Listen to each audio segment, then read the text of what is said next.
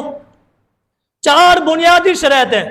اگر مسجد کا امام ہی کیوں نہ وہ جانور بیچ رہا ہو، میرا رشتہ دار ہی کیوں نہ جانور، اور ایک حاجی صاحب بھی جانور کیوں نہ بیچ رہا ہو، میں یقین نہیں کرتا اس کے اوپر، میں خود اس کی تلاشی کرتا ہوں اور جانور کے منہ کو کھول کھول کے چیک کرتا ہوں، کہیں ایسا تو نہیں ہے، میں سامنے والے پہ اعتبار ہی نہیں کرتا۔ جس طرح جانور خریدنے کے لیے 4 شرائط ہیں جانور خریدنے کے لیے، اور جو بندہ خرید رہا ہے اس کے لیے بھی 4 شرائط ہیں، اس کے لیے بھی 4 شرائط ہیں۔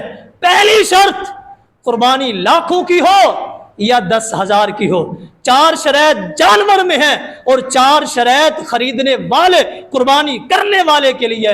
میں آپ 4 شرائط آپ کے سامنے رکھ دیتا ہوں، ہم نے اندازہ لگانا ہے اپنے جسم کے ساتھ، یہ میرے اندر موجود ہے تو درست ہے، مبارکباد کا مستحق، نہیں ہے تو اس کو پیدا کرنا ہے پھر قربانی کرنی ہے۔ وہ 4 شرائط کون سی ہے؟